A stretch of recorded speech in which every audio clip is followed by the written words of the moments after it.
জোরে বলেন আমিন। সূরা কারিয়ার ভিতরে আল্লাহ তাআলা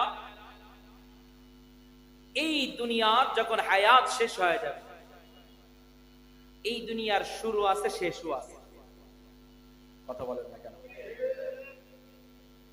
এই দুনিয়া যখন শেষ হয়ে যাবে, হায়াত যখন শেষ হয়ে যাবে, ওই দিনের অবস্থা কি হবে সে কথাগুলো আল্লাহ তাআলা সূরা কারিয়ার ভিতরে তুলে ধরতেছে। তবে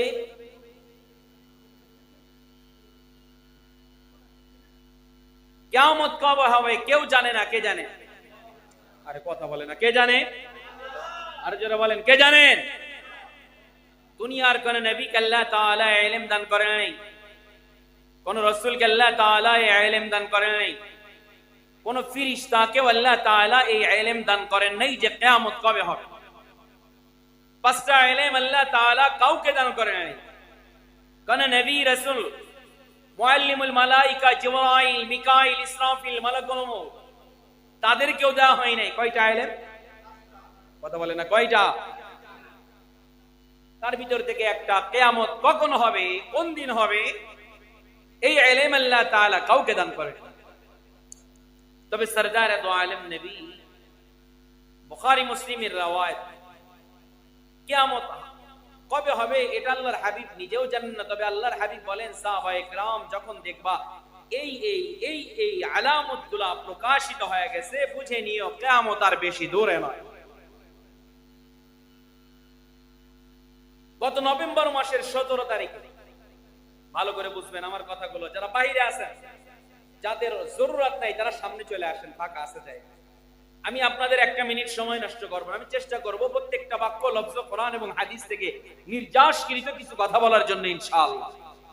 এজন্য যাদের মাজায় সমস্যা নাই, মুরব্বি ছাড়া যারা আছেন, যুবক রাস্তাঘাটে দোকানপাটে আছেন, মেহেরবানি করে ভিতরে চলে আসেন, উপরে এসে বসেন। 17 তারিখ আল্লাহ তাআলা বাংলার জমিনে 7.10 মাত্রায় একটা লারা দিয়েছিল। রাজধানীবাসী আপনারা কি টের পেয়েছিলেন? কথা বলে না। কয় মাত্রায়? 5.7 মাত্রায় ভূমিকম্প হয়েছে। শুধু যে ওই দিন হয়েছে 17 তারিখ জুমার দিনে নয়, এরপরে আরো 2-3 বার হয়েছে। আফটার শক বলে। ঢাকাতে যারা অবস্থান করে তারা আফটার শক অনুভব করেছে। এরপরেও 2-3 দিন, গত ডিসেম্বর মাসের মাঝামাঝি না শেষের দিকে ভারতের আসাম রাজ্যে 5.7 মাত্রায় ভূমিকম্প হয়েছে। তার কিছু তাসির প্রভাব পড়েছে সিলেট অঞ্চলের ভিতরে। এই যে ঘন ঘন ভূমিকম্প হইতেছে, বিজ্ঞান কি বলে? বিজ্ঞান বলতেছে জমিনের নিচে প্লেট আছে, কখনো সংকুচিত হয়ে যায়, কখনো দূরে সরে যায়। এ কারণে জমিনের ভিতরে ভূমিকম্প হয়। কথা কয় না, ঠিক নেই? তবে আমি বলবো বিজ্ঞান গবেষক বিজ্ঞানীদের অধিকাংশ ভবিষ্যৎবাণী ভুল হয়। কেমনে? 2রা ডিসেম্বর আবহাওয়াবিদরা পূর্বাভাস বলেছিল খুলনার দক্ষিণ অঞ্চলে কিছু কিছু অঞ্চলে হালকা পাতলা বৃষ্টি অনুভব হবে, কোথাও কোথাও বৃষ্টি হবে অল্প মাত্রায়। 2রা ডিসেম্বর গোটা বাংলাদেশের ভিতরে 1 ফোঁটা বৃষ্টিও হয় না। তাহলে বোঝা গেল বিজ্ঞানীদের ভবিষ্যৎবাণী 100% সত্য হতে পারে। কথা বলেন না কেন? পারে। অধিকাংশ ভবিষ্যৎবাণী ভুল। তবে হ্যাঁ, বর্তমান জামানায় বিজ্ঞান বনাম কোরআন একটা বই আছে, তারা কোরআন থেকে রিসার্চ গবেষণা করে করে তারা এখন এক একটা কথা বলতেছে, কোরআনের সাথে সামঞ্জস্য রেখা যখন কথা বলতেছে, বিজ্ঞান ওই জায়গায় যায় পাশ করে যাইতেছে। বুঝেন নাই কথা? বিজ্ঞান বনাম কোরআন বলতে গেলে আবার লম্বা কথা। এদিকে না, ভূমিকম্প কেন হয়, ঘন ঘন ভূমিকম্প কেন হইতেছে? যদি আমরা মুহাম্মদুর রাসূলুল্লাহ সাল্লাল্লাহু আলাইহি ওয়াসাল্লামের কাছে যাই, আল্লাহর হাবিবকে বিষয়ে কিছু বলছেন কিনা যদি বলে থাকেন, তো আল্লাহর হাবিবের কথা 100 কেন 100 এর উপরে সত্য। ভূমিকম্প কেন হয় জমিনের ভিতরে, এই বিষয়ে যদি একটা হাদিস বলি, যদি আপনারা সময় দেন, এরপরে আয়াতে কারিমার দিকে যাব ইনশাআল্লাহ। বলবো ভাই ঘুম আসে? ভূমিকম্প কেন হয় শুনবেননি? ঢাকায় তো এমনি ভূমিকম্প বেশি হয়, কেন হয়? ঢাকাতে গোনা বেশি হয়। কি বেশি হয়? গুনাহ বেশি, এজন্য ভূমিকম্প বেশি। বিখ্যাত সাহাবী হযরত আবু হুরায়রা রাদিয়াল্লাহু তাআলা, ওনার পরিচয় দিতে গেলে অনেক লম্বা পরিচয়।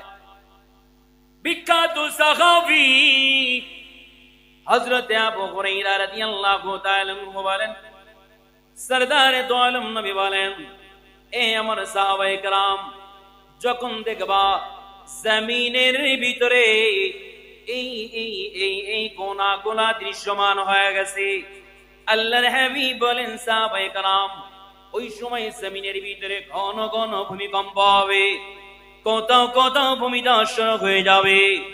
আল্লাহর হাবিব বলেন সাহাবায়ে কেরাম, ঘন ঘন মানুষের ভিতরে, ঘন ঘন জমিনের ভিতরে আগুন প্রজ্বলিত হয়ে যাবে, আগ্নেয়গিরি সৃষ্টি হয়ে যাবে। এখানেই নই, হযরত আবু হুরায়রা রাদিয়াল্লাহু তাআলা বলেন, সরদারে দো আলম নবী বলেন, সাহাবায়ে কেরাম রে, এর পরে যেইয়া এই গুনাহগুলা যখন শুরু হয়ে যাবে, মানুষদের সূরাত পরিবর্তন হইতে থাকবে। কয়টা বললাম? এক নাম্বার, জমিনের ভিতরে ঘন ঘন কি হবে? ভূমিকম্প হবে। দুই নাম্বার, ভূমিধস হবে। হয়েছিল না তুরস্কের ভিতরে ভূমিধস? কথা বলে না, ভূমিধস হবে। তিন নম্বর কি হবে? অগ্নিগিরি শুরু হয়ে যাবে, যেখানে সেখানে আগুন ধরে যাবে। চার নম্বর, মানুষের সূরাত পরিবর্তন হইতে থাকবে, পশু পাখির সূরাত পরিবর্তন হইতে থাকবে। ওই গুনাহগুলা সম্পর্কে আমাদের জানা দরকার আছে না নাই? এক নম্বর আল্লাহর হাবিব বলেন, এক নম্বর সরদারে দো আলম নবী বলেন, মানুষগুলা গনিমতের সম্পদগুলাকে নিজের সম্পদের ভিতরে গণনা করবে। গনিমতের সম্পদ কারোর ব্যক্তিগত সম্পদ নয়, এটা মুসলমানদের সম্পদ। আল্লাহর হাবিব বলেন সাহাবায়ে কেরাম, গনিমতের সম্পদগুলাকে মানুষ যখন নিজের সম্পদের ভিতরে গণনা করবে, তখন জমিনের ভিতরে ঘন ঘন ভূমিকম্প শুরু হয়ে যাবে। দুই নম্বর আল্লাহর হাবিব বলেন, মানুষ আমানতের খেয়ানতদারি করবে, আমানতকে মানুষ ভক্ষণ করে ফেলবে। সরদার দো আলম বলেন, قال النبي صلى الله عليه وسلم قال النبي صلى الله عليه وسلم ألا كلكم راع وكلكم مسؤول عن رعيته। সরদার দো আলম বলেন, এ আমার উম্মতেরা, তোমরা প্রত্যেকে একজন আমানতদার, প্রত্যেকেই একজন দায়িত্ববান। তোমার উপরে আল্লাহ তাআলার পক্ষ থেকে যে জিম্মাদারি এসেছে আদালতে কিবরিয়াতে, সেই জিম্মাদারি দায়িত্ব সম্পর্কে জিজ্ঞাসিত হতে হবে। বুঝছেন কথা? বুঝেন নাই কথা? আল্লাহর হাবিব বলেন, তোমরা প্রত্যেকে একজন দায়িত্ববান, তোমার ওই দায়িত্ব সম্পর্কে কিয়ামতের ময়দানে আল্লাহ তাআলার কাছে জিজ্ঞাসিত হতে হবে। হাদিসের ব্যাখ্যায় যাইয়া, এই বাচ্চারা কথা বলে কি ব্যাপার? ওই আসলাম রে ভাই। মুহাদ্দিসিন ইকরাম বলেন, হাত কিন্তু আমার নয়, হাত কিন্তু আমার কাছে আমানত। চক্ষু আমার নয়, চক্ষু আমার কাছে আমানত। জবান আমার নয়, জবান আল্লাহ তাআলা আমার কাছে আমানত দিয়েছেন। কান কিন্তু আমার নয়, আল্লাহ তাআলা কানকে আমার কাছে আমানত দিয়েছেন। এই আমার কলিজার যুবকেরা, সমাজের ভিতরে খবর নিয়ে দেখবা, আল্লাহ তাআলা অনেক বান্দাকে জন্মগতভাবে আল্লাহ তাআলা বধির বানাইছেন, কানে শুনতে পায় না। আছে না নাই? আল্লাহ বলে, বান্দারে, তোরে আমি শ্রবণ শক্তি দান করলাম, গান শোনার জন্য নয়, বাদ্যযন্ত্র শোনার জন্য নয়। আমি আল্লাহ তাআলা তোর কান গীবত, শিকায়েত, পরনিন্দা শোনার জন্য আমি আল্লাহ তাআলা তোর শ্রবণ শক্তি দান করি নাই, আমি আল্লাহ তাআলা তোর শ্রবণ শক্তি দান করলাম। আল্লাহ তাআলা বলে, বান্দারে কান দিয়া ভালো কিছু শুনবা, কোরআন তেলাওয়াত শুনবা। কোরআন তেলাওয়াত যদি কোন বান্দা শোনে রে, যাদাতুকুম ঈমানা, আল্লাহর হাবিব বলেন আল্লাহ তাআলা ওই বান্দার ঈমানের ভিতরে ঈমানকে বৃদ্ধি করতে থাকে। জাগে দিকে লম্বা ব্যাখ্যা নাই, পা কিন্তু আমল নয়। আল্লাহ তাআলা আমার কাছে আমানত দিয়েছেন, গোটা জিসমটাই আল্লাহ তাআলা আমার কাছে আমানত দিয়েছেন। স্ত্রী আপনার কাছে আমানত, সন্তান আপনার কাছে আমানত, আপনার ভাই আপনার কাছে আমানত, আপনার বোন আপনার কাছে আমানত। এর সন্তান বাবা মা বয়বৃদ্ধ হয়ে গেল, বাবা মা সন্তানের কাছে আমানত। এজন্য সরদার দো আলম বলেন, قال النبي صلى الله عليه وسلم لا ঈমান লিমান লা আমানাত লাহু। আল্লাহর হাবিব বলেন, যার ভিতরে আমানতদারি নাই তার ভিতরে ঈমানই নাই। কি কথা বলেন না কেন? আল্লাহর হাবিবের কথা বিশ্বাস হয় না? তা কথা বলেন না কেন? ঠিক নেই? বলো নামাজি হয়ে যেতে পারো রে, হাজ করে নামের শুরুতে হাসি সব লাগাইতে পারো। তোমার ভিতরে আমানতের হিফাজতের যদি জিম্মাদারি না পাওয়া যায়, আল্লাহর হাবিব বলে উম্মত তোমার ভিতরে ঈমান নাই, লম্বা নাই। 3 নাম্বার, আল্লাহর হাবিব বলেন মানুষ যাকাতকে জরিমানা মনে করবে, মানুষ হিসাব কইরা যাকাত দিবে না। এই রাজধানীর যুবকেরা, সামনে রমজান মাস আসতেছে ভাই, গার্মেন্টস এর দোকানে কিছু কিছু দোকানে দেখবেন নতুন সাইট বন্ধ হলাইছে রমজান মাস উপলক্ষে। এই দোকানের ভিতরে যাকাতের শাড়ি লুঙ্গি পাওয়া যায়। কিছু বকরা কথা কয় না কেন? কি ভাই ঠিক নেই? আচ্ছা ভাই বলেন তো, যাকাতের শাড়ি লুঙ্গি কি আলাদা হয়? কথা বলেন, আসেনি মাসালা? যাকাতের শাড়ি লুঙ্গি আলাদা, ধোঁকাবাজি ছাড়া কিছু না। কথা বলেন না কেন? আল্লাহর হাবিব বলেন সাহাবায়ে কেরাম মানুষ গণনা কইরা হিসাব কইরা যাকাত দিবে না। এই বাংলার জমিনে 100 জনের ভিতরে যারা অবা যাকাত দেয়, শতকরা 80 জন মানুষ হিসাব কইরা যাকাত দেয় না। বাজার থেকে কিছু শাড়ি লুঙ্গি কিনে নিয়ে আইসা দিয়া দেয়, মানুষের ভিতরে বিলায় দেয়, মানুষ বলবে সে যাকাত প্রদান করলো। আল্লাহর হাবিব বলেন সাহাবায়ে কেরাম মানুষ যাকাতকে জরিমানা মনে করবে, আর যারাও বা যাকাত দিবে অধিকাংশ উম্মতে মুহাম্মদ হিসাব করে যাকাত দিবে না। 4 নাম্বার, কিসের কারণ বলতেছি বলেন তো? ভূমিকম্প কেন হয় তার কারণ। কয় নাম্বার গেল? কথা বলে না ভাই, কষ্ট পাইতেছেন? কয় নাম্বার? 4 নাম্বার। আল্লাহর হাবিব বলেন, এই আমার সাহাবায়ে কেরাম, আল্লাহর হাবিব বলেন সাহাবায়ে কেরাম পুরুষেরা স্ত্রীর আনুগত্য করবে, পক্ষান্তরে সন্তান পুরুষেরা মায়ের আনুগত্য করবে না। বর্তমান জামানায় দেখা যায় স্ত্রী জাগাই বলে স্বামী দাগাই শোনে। সন্তান স্ত্রীর কথা শুনিয়া মা বাবাকে বৃদ্ধাশ্রমে রেখে আসে, সন্তান স্ত্রীকে লইয়া ঢাকা শহরে ফ্ল্যাট ভাড়া করা থাকে। 5 নাম্বার, আল্লাহর হাবিব বলেন সন্তানেরা বাবাকে মহব্বত করবে না, পক্ষান্তরে বন্ধু বান্ধবকে মহব্বত করবে। সোশ্যাল মিডিয়ায় সব প্রমাণ হয়ে গেল। মনে করেন ঢাকা সাভারের একজন যুবকের সাথে সিলেটের একজনের যুবকের ফ্রেন্ডশিপ হয়ে গেল ফেসবুকের মাধ্যমে। বন্ধুরে সিলেটে বেড়াইতে আসো, সুন্দর সুন্দর ঝর্ণা আছে, দর্শনার্থী জায়গা আছে। বন্ধু চলে গেল সিলেটের জমিনে, ওই সিলেটের বন্ধুকে গেল, বন্ধুকে লইয়া পার্কে পার্কে দর্শনার্থী জায়গায় ঘুরে বেড়ায়, পাহাড় গুলো ঝর্ণা গুলো দেখাই নিয়ে বেড়ায়। কিন্তু দেখা যায় ওই সন্তান জীবনে বাবাকে একদিন লইয়া কফি হাউসে যায় না। আছে না না নাই? আছে। আল্লাহর হাবিব বলেন সাহাবায়ে কেরাম, এরপরে যাইয়া আল্লাহর হাবিব বলেন বাদির পেট থেকে মনিব জন্মগ্রহণ করবে, বাদির পেট থেকে মনিব জন্মগ্রহণ করবে। হাদিসের ব্যাখ্যায় যাইয়া মুহাদ্দিসিন ইকরাম বলেন এটা আবার কিভাবে সম্ভব, বাদির পেট থেকে মনিব কিভাবে জন্মগ্রহণ করে?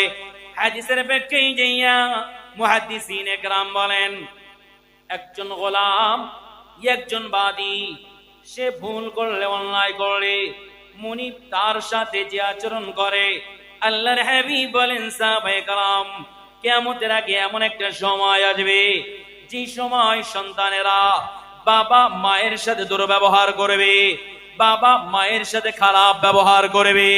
বর্তমান জামানায় প্রমাণ হয়ে গেল ছেলে নয়, ঢাকা বিশ্ববিদ্যালয়ের একজন বোন জাগতিক শিক্ষায় শিক্ষিত হইয়া তার হাতে বাবা খুন হয়, আম্মা জান খুন হয়ে যায়। কথা বলেন না কেন? হয়নি? হয়েছে না? কোন মেয়ের হাতে বাবা মা খুন হয়েছে? ভুলে গেছেন? বাঙালি তো ভুলে যায়, তো ভোলা যায়। ঐশী নামের মেয়েটা শিক্ষিত মেয়ে, ভার্সিটির স্টুডেন্ট, কথা বলে না কেন? তার হাতে বাবা মা খুন হয়ে গেল রে। আল্লাহর হাবিব বলেন সাহাবায়ে কেরাম বোঝেনি ওরে কিয়ামত আর বেশি ধরে না। এরপরে যে আল্লাহর হাবিব বলেন মানুষ হালালকে গ্রহণ করবে না, হারামের দিকে মানুষ ধাবিত হয়ে যাবে। মানুষের সামনে হালাল থাকবে, হারাম থাকবে, মানুষ ভালোটা গ্রহণ করবে না, মন্দটা মানুষ গ্রহণ করবে। এরপরে যে আল্লাহর হাবিব বলেন সমাজের ভিতরে প্রকাশ্য জিনা শুরু হয়ে যাবে। যুবকরা কথা বলে না কেন? এই যুবক ঠিক নেই? সোশ্যাল মিডিয়া, মোবাইল এসে প্রমাণ হয়ে গেল আপনার রাজধানীর মানুষ বুঝাইতে বড় সহজ হবে রে। এখন তো লাগাইছে আবার ডোন্ট মাইন্ড ফ্রি মাইন্ড, কথা হয় না কেন? কি mind? Free mind, don't mind. মেয়ে ভার্সিটিতে পড়ে কোনো সমস্যা নেই, কিন্তু আম্মা জানকে সন্ধ্যার সময় বলছে আম্মা জান বন্ধু আসবে, রাত্রে খাবার তৈরি করিয়েন। আম্মা জান মনে করছে মনে হয় মেয়ের বান্ধবী আসবে।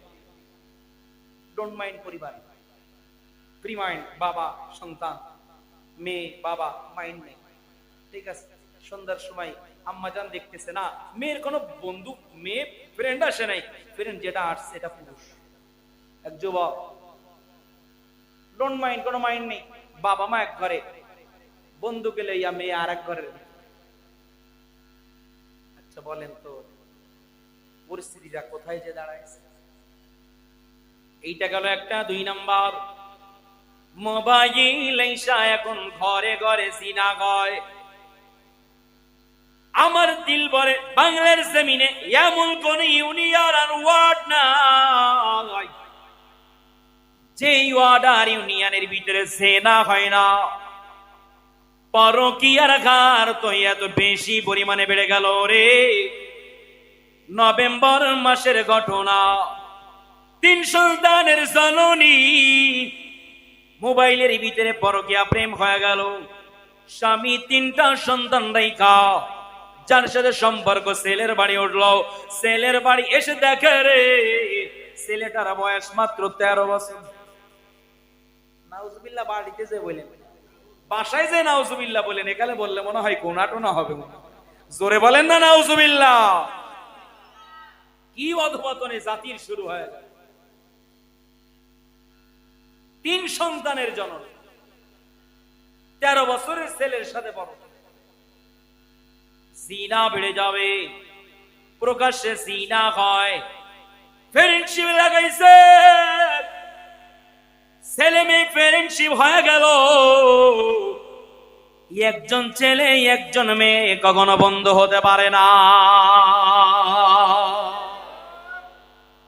এরপরে যাই আল্লাহর হাবিব বলেন উম্মতেরা এই গোনা গোনা যখন দৃশ্যমান হয়ে যাবে রে, বুঝে নিও রে কিয়ামত আর বেশি ধরে না। এরপরে যে আল্লাহর হাবিব বলেন বাদ্যযন্ত্র বেড়ে যাবে, মানুষ শিল্পীদেরকে মূল্যায়ন করবে, নায়ক নায়িকাদের দাম বেড়ে যাবে, গায়ক গায়িকাদের মূল্য বেড়ে যাবে, দাম বেড়ে যাবে। পক্ষান্তরে আল্লাহর হাবিব বলেন মানুষ আলেমদেরকে মূল্যায়ন করবে না, ইমামদেরকে মানুষ সম্মান করবে না, হাফেজে কোরআনদেরকে মানুষ সম্মান করবে না। পক্ষান্তরে মানুষ গানের শিল্পীদেরকে মূল্যায়ন করবে, নর্তকীদেরকে মূল্যায়ন করবে। কথা বলেন না কেন ডেকে না? এই যুবক শোনে, আল্লাহর হাবিব বলেন সাহাবায়ে কেরাম গান শুনলে বাদ্যযন্ত্র শুনলে কি হয়? আল্লাহর হাবিব বলেন দিলের ভিতরে নেফাকত সৃষ্টি হয়ে যায়, নাপাকি তৈরি হয়। বান্দা যত বেশি পরিমাণে বাদ্যযন্ত্র শ্রবণ করবে তার ঈমানের পদস্খলনটা তত বেশি ঘটে যাবে। সর্বোপরি যাইয়া আর দুইটা কারণ আছে, বলবো না থাকবে? কথা বলে না, বলবো? আল্লাহর হাবিব বলেন ধর্মহীন শিক্ষানীতির বিস্তার ঘটবে, ধর্মহীন শিক্ষানীতির বিস্তার ঘটবে। মানুষ সন্তানদেরকে দ্বীনি শিক্ষায় শিক্ষিত করবে না, মানুষ জাগতিক শিক্ষার মুখে মানুষ গোলা পড়িয়া যাবে। কিন্তু যুবক শোনো রে, বিভিন্ন ভার্সিটির দেওয়ালে দেওয়ালে লেখা আছে শিক্ষাই জাতির মেরুদণ্ড। কথা বলেন এই যুবক ভাই, কথা বলেন ঠিক নেই? শিক্ষাই জাতির কি? কথা বলে না কি? মেরুদণ্ড। কথাটা খুব চমৎকার এবং দামি কথা, শিক্ষাই জাতির মেরুদণ্ড। তবে হ্যাঁ, কথাটা 50% সঠিক, আর 50% কথা এখনো বাকি আছে, যোগ করা হয় না। যেই শিক্ষা অর্জন করার পরে OC, DC, SP, DIC, RAB, colonel, magistrate, engineer, barrister, major colonel, Jessore ক্যান্টনমেন্টের 7 বছরের ক্ষতি এই অল্প বয়সে, এখন ছেড়ে দিয়েছি 2 বছর। আমার কাছে অনেক খবর আছে, অনেক ডাক্তার, ডক্টর, ইঞ্জিনিয়ার, ব্যারিস্টার, তাদের পিতা মাতা বৃদ্ধাশ্রম। যেই শিক্ষা অর্জন করার পরে ওই শিক্ষা তোমাকে মা বাবার খেদমত শেখাই নেই, পিতা মাতার সম্মান করা শেখাই নেই, পিতা মাতাকে বৃদ্ধাশ্রমে দিয়ে আসতো তুমি, তাহলে ওই শিক্ষা কখনোই জাতির মেরুদণ্ড হতে পারে না। একমাত্র কোরআনী শিক্ষা, দ্বীনি শিক্ষা, ইলমে নববী, এটাই জাতির মেরুদণ্ড। গোটা দুনিয়ার ইতিহাসে কোন আলেম, কোন মুফতি সাহেব, কোন মুহাদ্দিস, কোন শাইখুল হাদিস তার বাবা মা বৃদ্ধাশ্রমে আছে, গোটা দুনিয়া আমাকে একটা নজরে দেখান তো আপনারা। নাথিং, নাই। এজন্য আমি বলি বাচ্চাদের প্রাথমিক শিক্ষাটা কোরআনী শিক্ষা দিতে, কমপক্ষে 3-5 পর্যন্ত। এরপরে জেনারেল দেন, মুসলমান, এরপরে ইঞ্জিনিয়ার হবে, ব্যারিস্টার হবে, উকিল হবে, দার্শনিক হবে, ম্যাজিস্ট্রেট হবে, ব্যারিস্টার হবে, কোনো সমস্যা নেই। বাংলার জমিনে এমন নেই, অনেক আছে। আপনারা করোনার সময় ভ্যাকসিন দিচ্ছেন না? কথা বলেন না কেন? কারা কারা দিচ্ছেন? হাত তোলেন, হাত তোলেন। মাশাআল্লাহ। এই করোনার টিকা কেন দিচ্ছেন, ভ্যাকসিন? কথা বলেন। করোনা থেকে বাঁচানোর জন্য। বাঁচানোর মালিক কে? আমরা খুলনা শহরে করোনার সময় অসংখ্য অগণিত, অনেক সময় এমন হয়েছে মাস্ক ছাড়াও করোনা রোগীকে ধরছি, নিয়ে গেছি হাসপাতালে, এরপরে অক্সিজেন লাগাইছি, করোনায় ইন্তেকাল করছি, দাফন কাফন করছি, গোসল করাইছি, করোনায় তো আমাদের ধরে নাই। কিন্তু বাংলার জমিনের ভিতরে এমন হয়েছে, ঢাকা শহরে 6 তলা 10 তলার উপর থেকে রশি দিয়া বাজার কইরা রিকশাওয়ালা, ভ্যানওয়ালা, কুলিওয়ালাদেরকে বাজার দিয়া উপর থেকে ব্যাগ ফেলাইছে, রশির মাধ্যমে ব্যাগের ভিতরে বাজার দিছে, রশির মাধ্যমে করোনা উপরে উঠা তাদেরকে শেষ করে দিচ্ছে। হাসেন, কি বুঝাইতে চাইছি জায়গা পর্যন্ত জান নাই, এখনো যাই নাই আমি। তো করোনা টিকা কেন, ভ্যাকসিন লাগাইলেন? কয় হুজুর অ্যান্টিবডি তৈরি হবে। কি বডি? হ্যাঁ মিয়া ভাই কথা বলেন না কেন? আজ জীবনে দেখা নাও হইতে পারে, কথাগুলো সচরাচর বক্তারা বলে কিনা আমার জানা নাই। অ্যান্টিবডি তৈরি হবে, করোনা ধরবে না। আমি বলি আপনার সন্তানের প্রাথমিক শিক্ষাটা যদি কোরআন দিয়ে দেন, প্রাথমিক শিক্ষাটা যদি দ্বীনি শিক্ষা দিয়ে দেন, এই দারুল করার ইসলামিয়া মাদ্রাসার ক্লাস প্লে থেকে 5 পর্যন্ত আছে মনে হয়। এখন তো মাদ্রাসার চমৎকার সিলেবাস, বাংলা অঙ্ক ইংরেজি তো পাবেন, সাথে সাথে আরবিটা এক্সট্রা পাবেন। তো প্রাথমিক শিক্ষাটা যদি দ্বীনি শিক্ষা দিয়ে দেন, এই ছেলে এরপরে ডাক্তার হবে, ডক্টর, ইঞ্জিনিয়ার, ব্যারিস্টার, উকিল, দার্শনিক, সাহিত্যিক, কবি হবে। ওই সন্তান কখনো পিতামাতাকে বৃদ্ধাশ্রমে দিয়ে আসবে না, ওই সন্তান কখনোই পিতামাতার সাথে খারাপ আচরণ করবে না। অনেক অফিসার আছে দেশে, ঘুষ খায় না, দুর্নীতি করে না, খুঁজে দেখবেন জীবনের প্রাথমিক শিক্ষাটা ছিল মক্তবের শিক্ষা। এই জন্য ডক্টর ব্যারিস্টার হয়েছে। টেবিলের উপর দিয়েও কিছু নাই না, নিচে দিয়েও কিছু নাই না। আপনার সন্তান কেউ যদি এমন সোনার সন্তান, সোনার মানুষ বানাইতে চান, দারুল করার মাদ্রাসায় দিয়ে দেন। প্রাথমিক শিক্ষাটা দ্বীনি শিক্ষা দেন। একটু না বললেই নাই, বিরক্ত হইতেছেন? সেই কথাটাও আমি খুলনা শহরে একটা মাদ্রাসা করছি। আমি বাংলা অঙ্ক ইংরেজি, আমি ক্যাডেট প্রকাশনের একটা সিলেবাস, যেটা খুলনা শহরের অক্সফোর্ড আছে, ইংরেজি মিডিয়াম আছে, তাদের সাথে আমি কম্পিটিশন করা, বাংলা অঙ্ক ইংরেজি আর আরবি তো আছে, সোনাই সোহাগা। আমার এখানে অধিকাংশ স্টুডেন্ট জেনারেল অভিভাবকদের বাচ্চা। কেন তারা আমার এখানে কেন দিয়েছে? তারা দেখতেছে স্কুলে দিয়ে বাংলা অঙ্ক ইংরেজি আছে, এই মাদ্রাসায় বাংলা অঙ্ক ইংরেজি আছে, স্কুলে কি নাই? আরবি নাই, দিন নাই। আর মাদ্রাসায় গেলে দিন পাওয়া তো যাবেই যাবে, প্র্যাকটিক্যালে উস্তাদরা সন্তানদেরকে আখলাক শিখাবে। কি কথা বলেন না কেন? ঠিক না? এজন্য আপনার সন্তানদেরকেও যদি আখলাক ওয়ালা বানাইতে চান, প্রাথমিক শিক্ষাটা কোরআনী শিক্ষা দেওয়া লাগবে, দ্বীনি শিক্ষা দেওয়া লাগবে। এই সন্তানকে যদি দ্বীনি শিক্ষায় শিক্ষিত না করেন, সামনে দিন আরো যা আসতেছে ভয়াবহ রূপ ধারণ করবে। ঠিক? দুই একজন বলেন কেন? ঠিক, আপনারা একজন না বললেও এটাই ঠিক। কথা বলেন না কেন? ঠিক নাকি? এরপরে যে আল্লাহর হাবিব বলেন, অযোগ্যদেরকে যোগ্যদের সম্মানের চেয়ারে বসায় দেওয়া হবে। রাগটা করিয়ে না। আল্লাহর হাবিব বলেন, অযোগ্যদেরকে যোগ্যদের চেয়ারে বসায় দেওয়া হবে। যারা টেন্ডারবাজি করে, ঘাট দখল করে, স্থান দখল করে, সমাজের ভিতরে দুর্নীতি করে, যারা সমাজে মানুষের উপরে জুলুম করে, মানুষ তাদেরকে ভয়ের কারণে সম্মান করবে। ঠিক যারা বলেন নাই তারা এই কলে এখনো পড়েন নাই, এই জন্য টের পান নাই। রাগটা করতেছেন? আমার কথা আল্লাহর হাবিব বলেন, যারা টেন্ডারবাজি করবে, যারা গুম করবে, খুন করবে, যারা ধর্ষণ করবে, জিনা করবে, যারা ঘাট দখল করে, মিষ্টান দখল করবে, চাঁদাবাজি করবে, ভয়ের কারণে জনগণ তাদেরকে সম্মান করবে, পক্ষান্তরে মানুষ আলেমদেরকে মূল্যায়ন করবে না। আল্লাহর হাবিব বলেন, উম্মতেরা রে, এই গুনাহগুলা যখন দৃশ্যমান হয়ে যাবে রে, ওই সময় জমিনের ভিতরে ঘন ঘন ভূমিকম্প হইতে থাকবে। এখন আপনাদের কাছে আমার প্রশ্ন, আমি যে গুনাহগুলার কথা বললাম, এই গুনাহগুলা কি বাংলার জমিনে হইতেছে? সাভার এলাকায় হইতেছে? ঠাডা যে আসমান থেকে ডাইরেক্ট মাথার উপরে পড়ে না, এটাই তো আমাদের সোনার খবর। কথা বলেন না কেন? এখন এই গুনাহগুলা থেকে আমাদের হেফাজতে থাকা লাগবে কি লাগবে না? কি যুবক ভাইরা বলেন, লাগবে কি লাগবে না? আল্লাহর হাবিব বলেন, সাহাবায়ে কেরাম, এই ভূমিধস, ভূমিকম্প একের পর এক যখন শুরু হয়ে যাবে, বুখারী মুসলিমের রিওয়ায়াতে যাইতেছি, কষ্ট না নিলে আর 20-25 মিনিট বলবো ইনশাআল্লাহ। বলবো? ওই চেয়ারে বড় ভাই যারা বসে আছেন বলবো?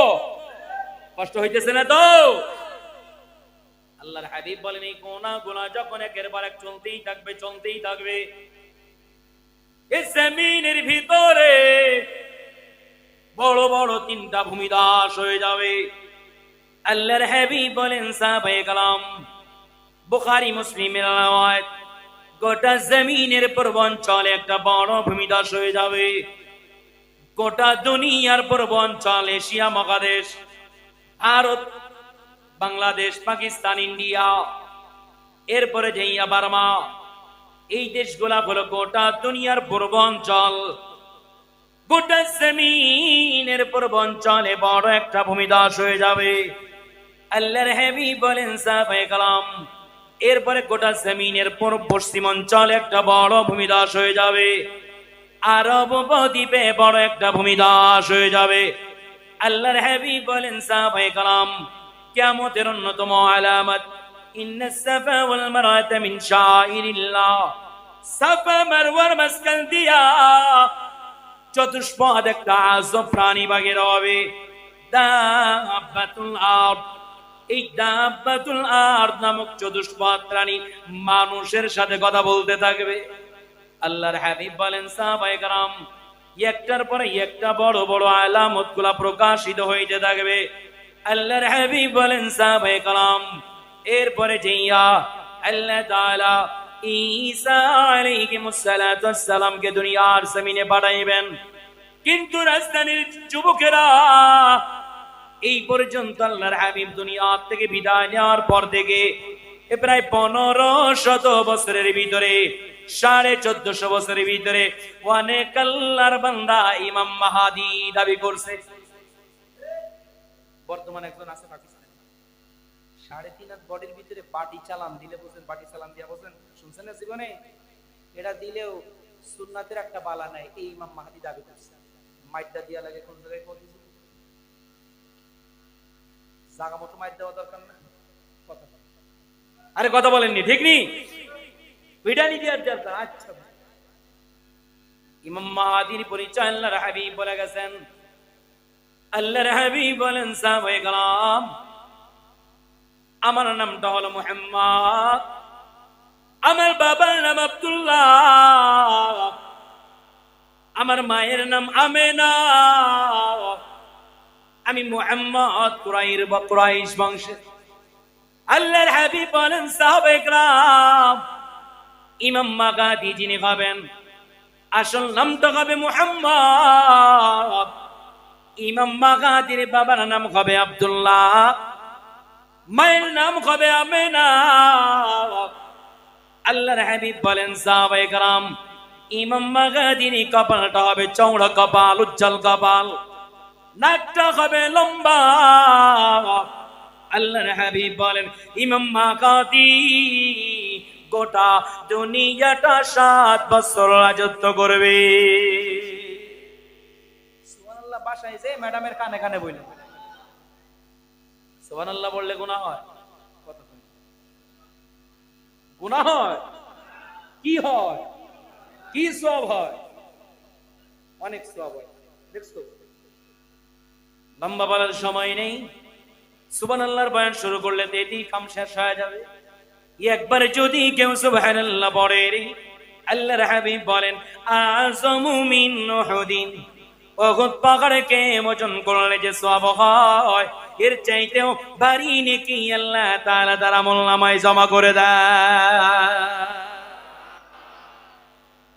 আগে দিকে লম্বা নাই, 7 বছর গোটা দুনিয়া রাজত্ব করবেন ইমাম মাহদী। গোটা দুনিয়ায় ইনসাফ কায়েম হয়ে যাবে, কেউ কাউকে গুম করবে না, কেউ কারোর উপরে জুলুম করবে না, কেউ কাউকে হত্যা করবে না। গোটা জমিনে 100% ইসলাম কায়েম হয়ে যাবে। বলেন না আল্লাহু আকবার। এরপরে যাই আল্লাহর হাবিব বলেন ইয়াসুস মাজুজাত প্রকাশ করবে। এরা বড় খতরনাক ভয়ঙ্কর এক জাতি, যাদের সম্পর্কে আল্লাহ তাআলা সূরা কাহফের ভিতরে আলোচনা করে দিয়েছেন। সীসা ঢালো প্রাচীরের মাধ্যমে তাদেরকে লটকায়ে রাখা হয়েছে। আল্লাহ বিভিন্ন চ্যাপ্টারের আলোচনা। আল্লাহর হাবিব বলেন এই আমার সাহাবায়ে কেরাম, মানুষের চেয়ে যারা সংখ্যায় 10 গুণের অধিক, এরা যখন আত্মপ্রকাশ করবে, এরা সামনের দিকে কদম বাড়াইতে থাকবে, মানুষদেরকে হত্যা করতে থাকবে, মানুষের ফসল আদি সবগুলি সাৎ করে দিতে থাকবে। আল্লাহর হাবিব বলেন পিপাসার কারণে ইয়াজুজ মাজুজ যখন পানি পান করতে থাকবে রে, গোটা দুনিয়ার পুকুর খাল বিলের পানি শুকায় যাবে। খতরনাক এক জাতি, ভয়ঙ্কর এক জাতি। এদের আবার আলাদা ভিন্ন আলোচনা আছে। আমি বড় বড় আলামত গুলা শুধুমাত্র আপনাদের একটু বলে দিয়ে যেতেছি, ঠিক আছে তো ইনশাআল্লাহ। এরপরে যে আল্লাহর হাবিব বলেন প্রকাশ ঘটে যাবে, দাজ্জালের আত্মপ্রকাশ ঘটবে। দাজ্জালের ফিতনা বড় খতরনাক। আল্লাহর হাবিব বলেন সাহাবায়ে কেরাম সমস্ত নবী এবং রাসূলগণ দাজ্জাল সম্পর্কে উম্মতদেরকে অবহিত করেছেন। আমিও তোমাদেরকে বলিয়া যাই, এ আমার সাহাবায়ে কেরাম রে, দাজ্জালের ফিতনা বড় খতরনাক, দাজ্জালের ফিতনা বড় মারাত্মক রে। দাজ্জাল হবে কানা। এ আমার উম্মতেরা, দাজ্জালের ফিতনা থেকে ঈমানটারে হেফাজত করিও, ঈমানটারে বাঁচায় রাখো। আল্লাহর হাবিব বলেন দাজ্জালের সাথী বেশি হবে ইহুদিরা 1 নাম্বার, দুনিয়ার কাফের মুশরিক বেঈমানেরা হবে, আর মুমিনদের ভিতরে মহিলারা বেশি পরিমাণে দাজ্জালের প্রতি ঈমান আনয়ন করবে।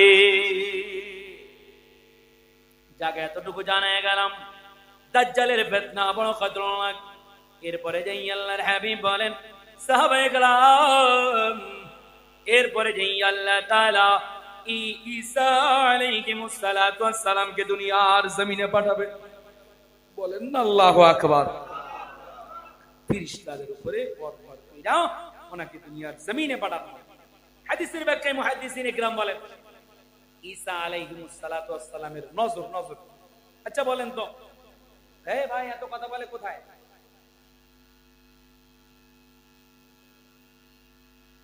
মোমে যদি আগুন করা হয়, বলেন তো মোমে আগুনের স্পর্শ পাওয়ার সাথে সাথে গলে যায় না?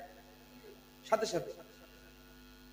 মুহাদ্দিসিনে কেরাম বলেন, আল্লাহর হাবিব বলেন সাহাবায়ে কেরাম ঈসা আলাইহিস সালাতু ওয়াস সালামের নজরটা দাজ্জালের উপরে পড়ার সাথে সাথেই জায়গার ভিতরেই দাজ্জাল ধ্বংস হয়ে যাবে। বলেন না আল্লাহু আকবার। আল্লাহর হাবিব বলেন সাহাবায়ে কেরাম রে, এরপরে যাইয়া এই জমিনের হায়াতের বেশি নয়, একেবারে দুনিয়ার হায়াত তার প্রান্তে উপস্থিত হয়ে যাবে। এদিক ওদিক তাকান না, আমার দিকে তাকান। আল্লাহর হাবিব বলেন সাহাবায়ে কেরাম কিয়ামতের অন্যতম আলামত এ মালিকের নিজাম বড় কত চমৎকার। দুনিয়ার শুরু থেকে এ পর্যন্ত কিয়ামত পর্যন্ত চন্দ্র সূর্য চলার কক্ষপথ আলাদা আলাদা ভিন্ন ভিন্ন আল্লাহ তাআলা রুট করে দিয়েছেন। প্রতিদিন পূর্ব আকাশ থেকে সূর্য উদয় হয়, পশ্চিম আকাশে সূর্যাস্ত চলে যায়। আল্লাহর হাবিব বলেন সাহাবায়ে কেরাম কিন্তু কিয়ামতের আগে এমন একটা লম্বা রাত, যেই লম্বা রাত ইতিপূর্বে হয়নি, কোনদিন এমন আর লম্বা রাত হবে না, একদিনের জন্যই হবে। স্বাভাবিক নিয়মে মানুষ যেমন ঘুমায় যায়, ওই রাত্রেও মানুষ ঘুমায় যাবে, মানুষের ঘুম পড়ে যাবে, কিন্তু সুবহে সাদিক হয় না। মানুষ আবার ঘুমায় যাবে, আবার ঘুম থেকে জাগ্রত হয়ে যাবে, কিন্তু এখন সুবহে সাদিক হয় না। আল্লাহর হাবিব বলেন অনেক লম্বা রাত, এই লম্বা রাত্র অতিবাহিত হওয়ার পর সূর্যটা মানুষ দেখবে পূর্ব আকাশ থেকে উদয় হয় না রে, ওই সূর্যটা পশ্চিম আকাশ থেকে উদয় হয়ে যাবে। আল্লাহর হাবিব বলেন সাহাবায়ে কেরাম সূর্য যখন পশ্চিম আকাশ থেকে উদয় হয়ে যাবে, মানুষগুলো সব বিদিশা পাগল হয়ে যাবে, মানুষ দৌড়াইতে থাকবে মসজিদের দিকে। আল্লাহর হাবিব বলেন এ আমার সাহাবায়ে কেরাম মানুষ তওবা করতে থাকবে, কিন্তু মানুষের তওবার কবুল হবে না। কারণ সাকরাত যখন শুরু হয়ে যায়, মৃত্যুর ঘরঘরা যখন শুরু হয়ে যায়, ওই সময় তওবা করলে তওবা কবুল হয় না। আযাব যখন দৃশ্যমান হয়ে যায় রে, ওই সময় তওবা করলে তওবা কবুল হবে না। আল্লাহর হাবিব বলেন সাহাবায়ে কেরাম, আল্লাহ তাআলা পশ্চিম আকাশে একটা দরওয়াজা বানিয়েছে, দরওয়াজাটার নাম হলো তওবা দরওয়াজা। আল্লাহর হাবিব বলেন, গোটা দুনিয়ার মানুষগুলা যখন তওবা করে, তাদের তওবা গুলো পশ্চিম আকাশের দিকে যাইতে থাকে। যাদের তওবা ওই দরওয়াজা দিয়ে প্রবেশ করে, তওবা দরওয়াজা দিয়া, আল্লাহর হাবিব বলেন ওই বান্দার তওবা আল্লাহ তাআলার দরবারে কবুল হয়ে যায়। আল্লাহ তাআলা ওই বান্দার সগীরা কবীরা সমস্ত গুনাহ খাতা মাফ করে দেয়। আল্লাহর হাবিব বলেন, পশ্চিম আকাশ থেকে যখন সূর্য উদয় হয়ে যাবে, তওবার দরওয়াজা বন্ধ হয়ে যাবে রে। ওই সময় তওবা করলে আর তওবা কবুল হবে না। আল্লাহর হাবিব বলেন, মানুষগুলা কালামুল্লাহ খুলে দেখবে, গোটা কালামুল্লাহর পৃষ্ঠাগুলো সাদা হয়ে আছে। কালামুল্লাহর ভিতরে কোনো লেখা নাই, কালামুল্লাহর পৃষ্ঠাগুলো সাদা হয়ে আছে।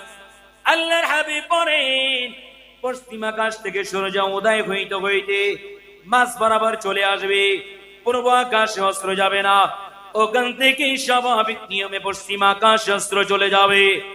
এরপরে কিয়ামত পর্যন্ত প্রতিদিন ওই আগের নেই, পূর্ব আকাশ থেকে উদয় হবে, পশ্চিম আকাশে অস্ত্র যাবে। আল্লাহর হাবিব বলেন সাহাবায়ে কেরাম, এরপরে আর মাত্র দুইটা আলামত বাকি থাকবে। আল্লাহর হাবিব বলেন, আল্লাহ তাআলা গোটা জমিনের ভিতরে একটা ধোঁয়া জারি করে দিবেন। এই ধোঁয়া মানুষদেরকে আচ্ছাদিত করবে, মানুষদেরকে গ্রাস করে ফেলবে। মানুষ জমিনের উপরে দুই শ্রেণীর, এক হলো ঈমানদার, দুই হলো নাফরমান বদ্দিন বেঈমান। আল্লাহর হাবিব বলেন, মুমিনদের নাক মুখ দিয়া হালকা পাতলা ধোঁয়া শরীরের ভিতরে প্রবেশ করবে। মুমিনদের হালকা পাতলা ঠান্ডা কাশি অনুভব হবে, মুমিনদের গাটা একটু গরম হয়ে যাবে। পক্ষান্তরে আল্লাহর হাবিব বলেন, নাফরমান যারা হবে, নাক মুখ দিয়া এত বেশি পরিমাণে ধোঁয়া নাফরমানদের শরীরের ভিতরে প্রবেশ করবে রে। আল্লাহর হাবিব বলেন, নাফরমানদের শরীর গোলা ফুলে যাবে, শরীর গোলা ফেপে যাবে। আল্লাহর হাবিব বলেন, নাফরমানদের শরীরের ভিতরে যন্ত্রণা শুরু হয়ে যাবে। আল্লাহর হাবিব বলেন, ওই ধোঁয়া নাফরমানদের পশমের গোড়া দিয়া বাহির হতে থাকবে। এরপরে আল্লাহর হাবিব বলেন, আর একটা কিয়ামতের আলামত বাকি থাকবে। দুনিয়ার হায়াত শেষ, আর বেশি সময় নেই। আল্লাহর হাবিব বলেন, এরপরে আল্লাহ তাআলা জমিনের ভিতরে ঠান্ডা বাতাস প্রবাহিত করে দিবেন। ওই ঠান্ডা বাতাস মুমিনদের বগল পর্যন্ত যখন পৌঁছায় যাবে, আল্লাহর হাবিব বলেন, সাথে সাথে মুমিনেরা জমিনের ভিতরে অটোমেটিক লোটায় পড়বে। কালেমা পড়তে পড়তে দুনিয়া থেকে বিদায় নিয়ে চলে যাবে। বলেন আল্লাহু আকবার।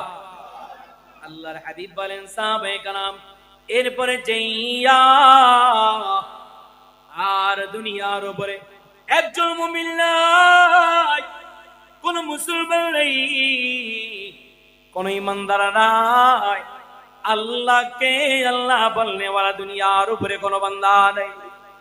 আল্লাহ তাআলা ওই সময় ইসরাফিলকে তলব করবেন, এরে ইসরাফিল, আমি আল্লাহকে আল্লাহ বলনে ওয়ালা কোন বান্দা নেই, আমি রবকে রব বলে স্বীকার করার মতো জমিনের উপরে আর কোন মানুষ নেই।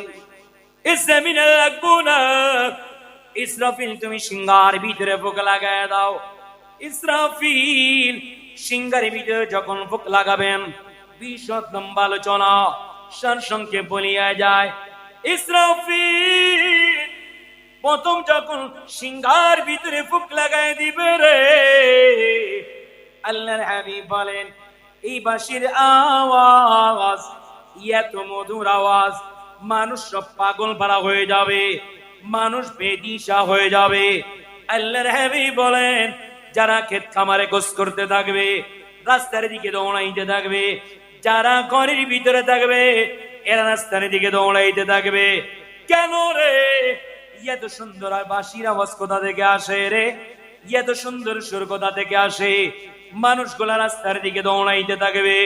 আল্লাহর হাবিব বলেন সাহাবায়ে কালাম সময় যত গড়াইতে থাকবে আওয়াজের তীব্রতা তত বাড়তে থাকবে, সময় যত বাড়াইতে থাকবে আওয়াজের তীব্রতা তত বাড়তে থাকবে। আল্লাহর হাবিব বলেন ইসরাফিলের আওয়াজ এমন বিকট আওয়াজে পরিণত হয়ে যাবে গর্ভধারিণী মা। আল্লাহর হাবিব বলেন ইসরাফিলের বিকট আওয়াজের কারণে গর্ভের ভিতরে বাচ্চা জমিনের ভিতরে পড়ে যাবে, মায়ের কোনো খবর নেই।